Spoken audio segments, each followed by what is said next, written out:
Alors cette équation, ça va se corser un petit peu. Donc là, c'est encore de l'équation produit nul. Mais tu vas me dire, oh mais là, il y a un moins. Moi, il faudrait qu'il y ait un fois. Donc là, ça ne marche plus.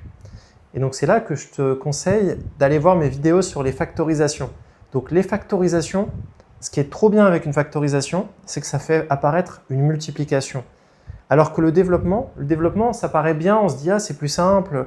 Mais quand tu résous une équation, le gros problème du développement, c'est que si tu développes tout ça, tu auras souvent des x carrés, des x, des nombres, voire même des x au cube. Tu auras des choses tellement compliquées en empilant tout que tu ne pourras plus étudier la solution. Alors que les factorisations, ça te permet de faire apparaître des petites parenthèses. Et chaque petite parenthèse, elle va être simple à éclater avec la formule des équations produit nul. Donc là, comme j'ai dit, bon, je t'ai donné l'indice, mais la solution, c'est tout simplement les factorisations. Et il n'y a que deux types de factorisation. Donc, tu te rappelles des deux types de factorisation? Donc là, j'ai souligné factorisation avec le facteur commun. Donc c'est, est-ce que chaque bout, est-ce qu'il y a une expression en commun? Ici, on le voit très bien, c'était x plus 5.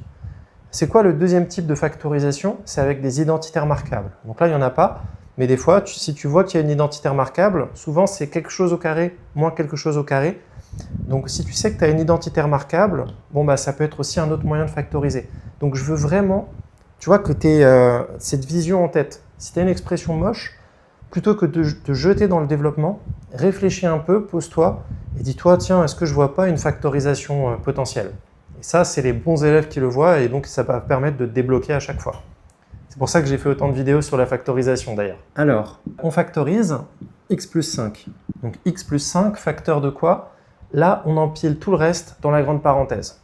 Donc si tu remarques, donc là, j'ai mis tout ça. Et donc tout le reste, le 4x moins 1, le moins 2x moins 3, ça va là. Donc pour la factorisation par facteur commun, tu dois bien mettre ça, ça et ça.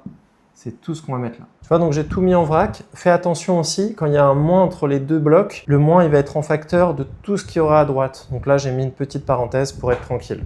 Donc une fois qu'on est là, on voit qu'on se rapproche beaucoup de ce qu'on veut, parce que nous, on veut une expression fois une expression. Bon, c'est juste que là, c'est un peu en vrac, c'est mal rangé. Donc on va le ranger et on va être bon et après on va se retrouver dans les cas des vidéos précédentes où tout se passe bien. Donc là, première chose, ton moins, tu le distribues proprement. Moins 2x, moins 3, plus 3.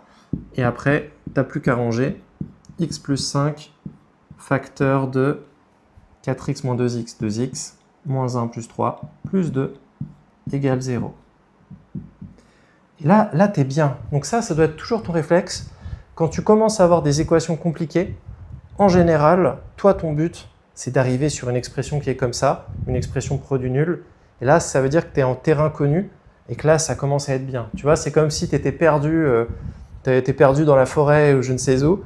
Eh bien, quand tu retombes sur la route, tu sais que tu vas pouvoir maintenant, tu suis la route et tu arrives dans une ville.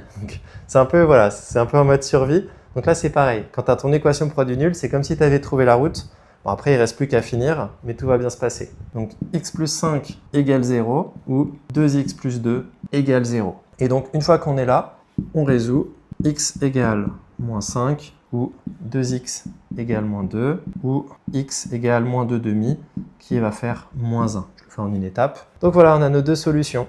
Donc, x égale moins 5 qui va annuler ou x égale moins 1. On voit bien que dans les deux cas, si tu injectes ces valeurs, il y a une des deux parenthèses qui va s'annuler, donc le tout va s'annuler. Donc c'est cohérent. Alors surtout, n'oublie pas le grand S avec tes solutions. Donc moins 5, c'est la plus petite, on la met en premier, et moins 1 en deuxième. Voilà, donc tu vois, c'est en plusieurs étapes. Grâce à la factorisation, on arrive à une équation produit nul, et après l'équation produit nul, on applique la formule, on éclate, on trouve les solutions. Donc c'est pas compliqué. Allez, abonne-toi, et on se retrouve dans la prochaine vidéo.